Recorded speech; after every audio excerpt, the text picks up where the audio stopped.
Last Epoch Class Guide 2024. What class should you play in 2024? 13 minut trwa materiał. Zobaczmy sobie go, bo chciałbym dzisiaj wybrać jakąś klasę dla siebie. Wczoraj na offline grałem przez chwilę. Oczywiście witam wszystkich z Szotewa, żebym się nie zapomniał przywitać. Chciałem sobie zagrać jedną z postaci. Jakaś odmiana tam czarodzieja. To nie był War Mage? Cholera wie, jak tam się tam nazywał. Ale było coś a la Invoker z Doty, że używając danych speli nabijasz sobie, albo z Magiki możecie kojarzyć, że bierzesz na przykład, używasz sobie ognistego czaru, później elektrycznego, jeszcze raz ognistego i wyrzuca za pomocą swojej masterki dodatkowego spela, czyli masz tak naprawdę z 40 parę tam ataków dodatkowych, jeżeli dobrze mieszasz swoje żywioły. Fajna klasa, dosyć skomplikowana, ale przyjemna do grania. Wczoraj z nią chwilę zagrałem, dzisiaj będziemy chcieli najprawdopodobniej sobie zobaczyć coś innego.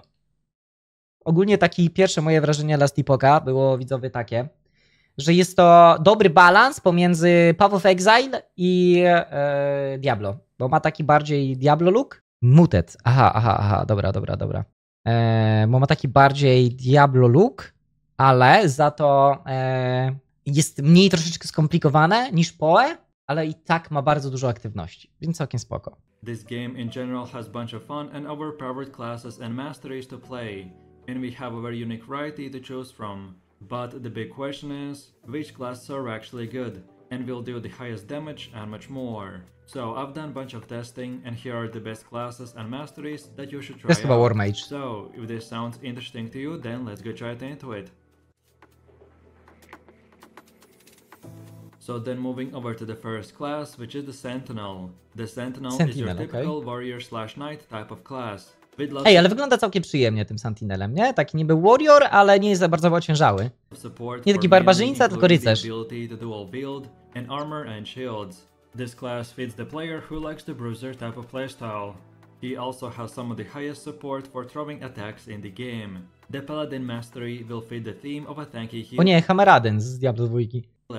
Ale ten głos jest Resident Sleeper? No taki jest śpiący kolega trochę, no. Chunk support of healing effects. Thanks to the Warpath, the Sentinel is also the best choice for players who like to spin to win.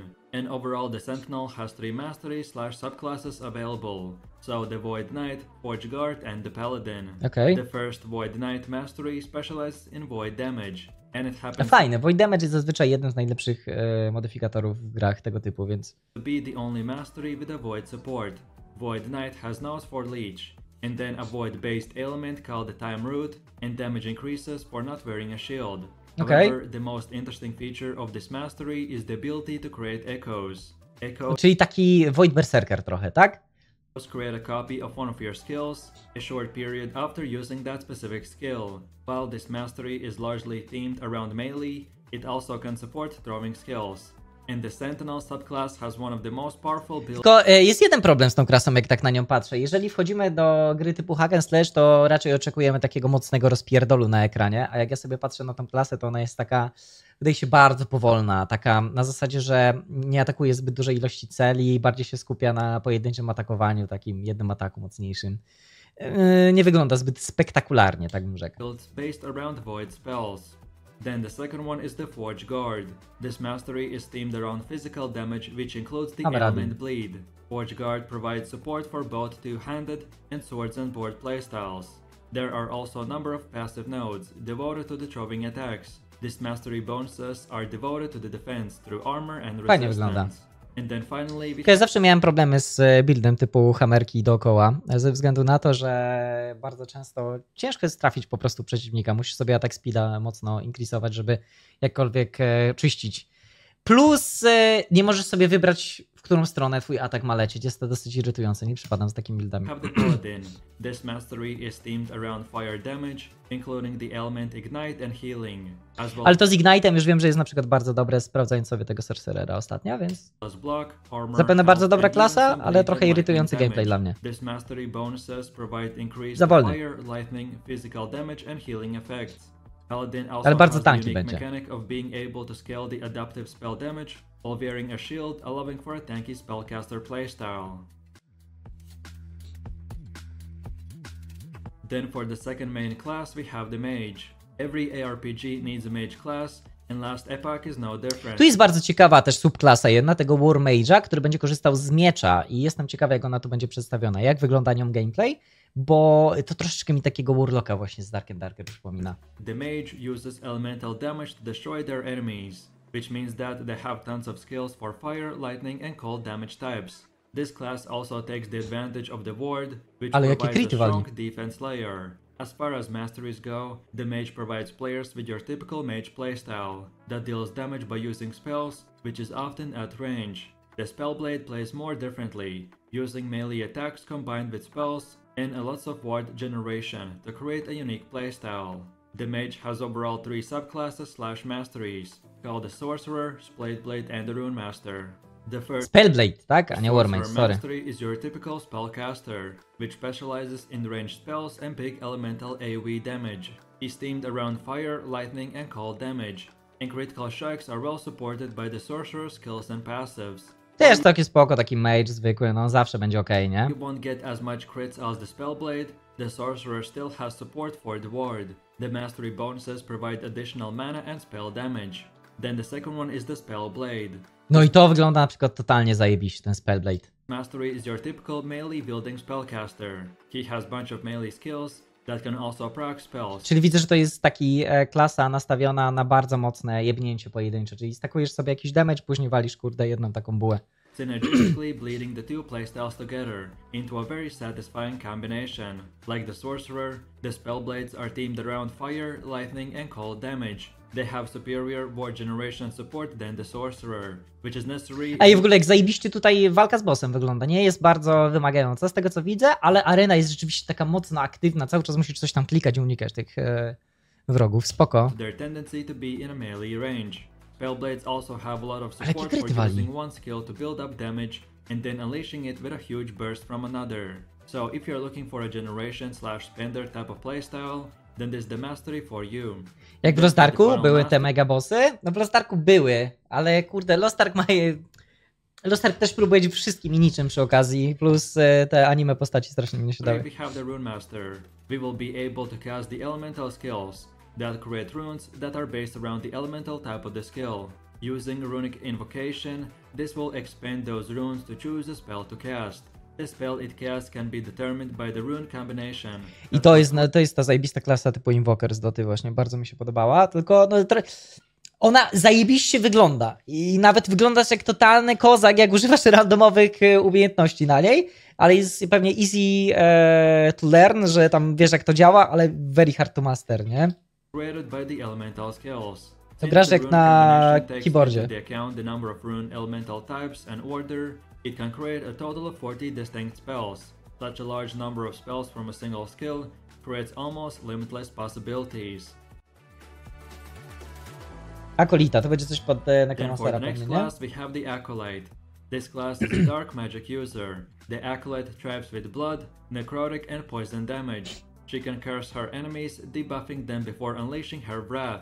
This class also specializes in controlling minions. The Acolyte can even use her own health to power abilities. Okay. As far as masteries go, the Leech specializes in dealing direct damage, and sometimes her minions... Kurde, aż mnie troszeczkę kusi, bo dawno nie grałem żadną postacią przyjemną do grania z minionami, bo no, wiecie, że ja raczej w połę napierdzielam, aniżeli Diablo 4, bo Diablo 4 to raczej nikt nie powinien grać w tego gniota jebanego.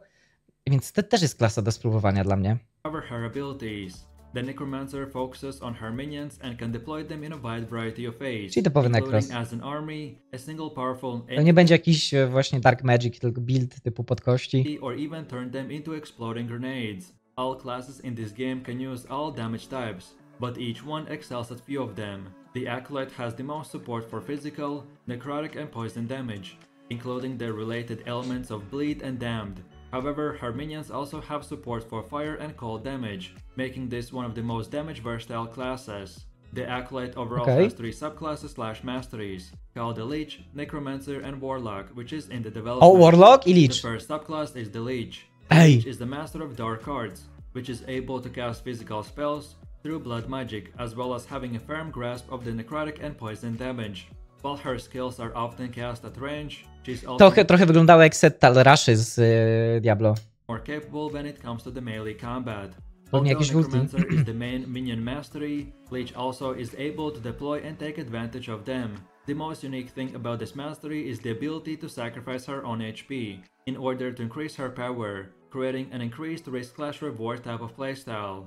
This mastery bonuses give her Leech and increased damage when missing her health. Okej, czyli wypierdzielasz na spele swoje HP, ale masz też Leecha. And the next one is the Necromancer. This is your classical minion class. The Necromancer has the ability to wield large armies, single but powerful Bardzo ładnie te minions, miniony or wyglądają. sacrifice them in a variety of destructive ways. She is also capable of buffing her minions, creating the opportunity of a more active playstyle, even for zoning builds. The Necromancer's minions have a wide variety of supported damage types, allowing for a large amount of variety in the build. She can also use her minions to provide buffs to herself, which will improve her own damage or survivability.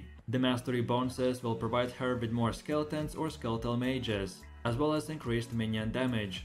And then finally we have the Warlock mastery, which is in the development. All we know In the development, czyli będzie taka niepełnosprytna klasa trochę, no zobaczmy. now about the subclass is that he is the master of the forbidden arts. He will tear into the essence of their foes, twisting and corrupting their spirits with relentless curses and hexes.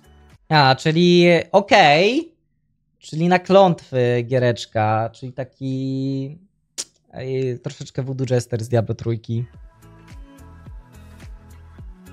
So then moving I to jest klasa, którą chyba będę najbardziej zaciekawiony, czyli druid. the next class, which is the Primalist. This is a very versatile class that fills up several thematic roles. The Beastmaster focuses on the pets and melee damage. Ksawaj, dziękuję serdecznie za subika z Prima, diabeł dla nowego. Słuchajcie, mamy typowe Beastmastery, zamienienie się w jakiegoś niedźwiedziołaka i tak dalej. Pewnie następna też będzie nagranie pod bestię i trzecie pod tornado, tak jak sprawdzałem, czyli elementale, likantropia i ewentualne, no właśnie to Beastmastery. And the Shaman specializes in comments, and the Druid is your primarily transformation class in this game. The wide variety of options mean that there's something for almost everyone to enjoy in the Primalist toolbox. The damage types with primary support are physical, lightning, cold and poison. Primalist also has a wide variety of defensive options. Kurde, zawsze chciałem zagrać jakiegoś builda pod Poisona, tylko z Poisonem jest taki problem, że no może się zdarzyć przeciwnik, który będzie odporny pewnie na niego, nie? Including the highest support for endurance of Bardzo all the mocno. classes. No zresztą jak na każdy Like I element. said, all classes in this game can use all damage types, but each one excels at only few of them. So the Primalist is the second only to the Acolyte in supported damage types, with large amounts of support for the physical, lightning, cold and poison damage. Jak na klątwy to może być ciekawy gameplay, bo Witch Doktorem bardzo dobrze mi się grało pod psy. Ja Witch Doktorem zawsze pod fetysze grałem i to chyba, no mówię, z 600-700 godzin wtedy na hardkorze przegrałem w trójce. The Primalist has three masteries available, which are the Beastmaster, Shaman and the Druid. The first subclass is the Beastmaster. For the Necromancer, minions are expendable tool, but not for the Beastmaster. These are companions whose death are to be avoided at almost all cost. These companions have their own active skills that can be used by the player whenever they're off cooldown. Aha, okej, czyli te zwierzaki jeszcze mają dodatkowe skille, to też może być ciekawa If a postać. companion falls into combat, they can Czemu ja na takiej chujowej jakości to oglądam? be Przepraszam was. revived. Nadal jest tak chujowa, to jest tak chujowo The nagrany ten. Primalist can use companions, but the Beastmaster excels at them, gaining access to more support and the ability to have more companions.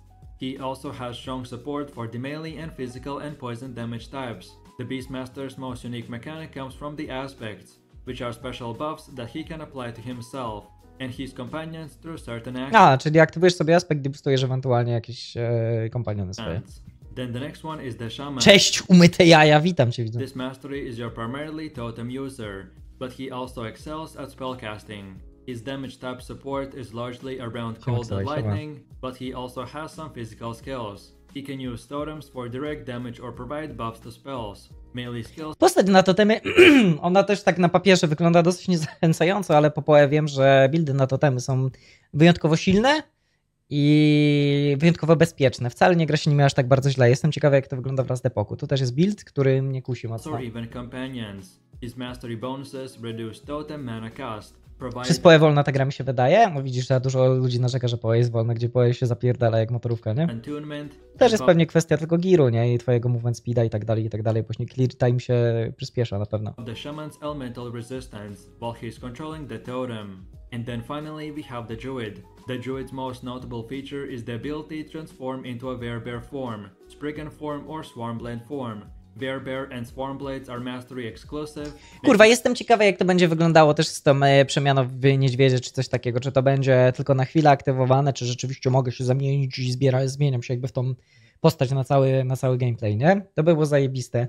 Strasznie mnie irytują te skille na postaciach pokroju druida, że zazwyczaj to jest taki ultimate, który trwa tam z 10 sekund. Jak ja chcę grać kurwa druidem, chcę grać klasą, która się zmienia pierdolonego niedźwiedzia i niedźwiedziem biega przez całą mapę.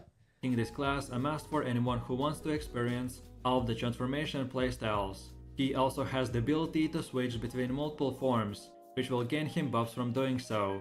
Damage type support is physical, poison, cold, and lightning. This mastery bonuses give him increased health and mana, and damage reduction when leaving a transformed state. Oh, Rogal! And now, last but not the least, we have the fifth class called the Rogue.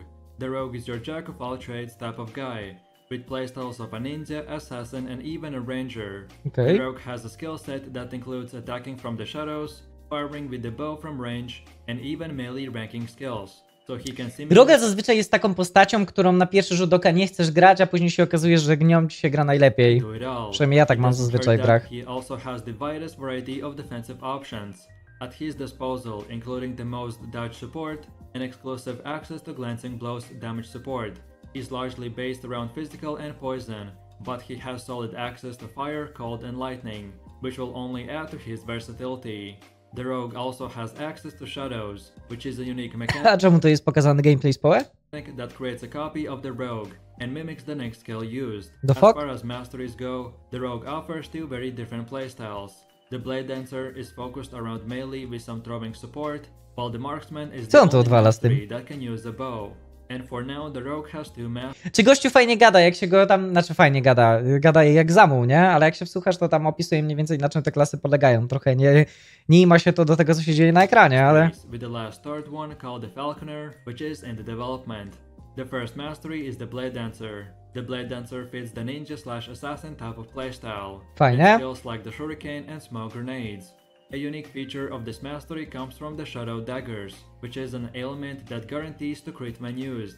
Blade Dancer is primarily focused on physical and poison damage, but he also has some support for fire. Defensively, it has more support than the Marksman, for both dodge and glancing blow, which makes up for it for the large risk this playstyle tends to come up Dobra, against. typie, przestań mi pokazywać kurwa gameplay z PoE. The last mastery, which is not in the development, called the Marksman. This mastery has exclusive W ogóle to wygląda jak Diablo 3, nie? Tak totalnie.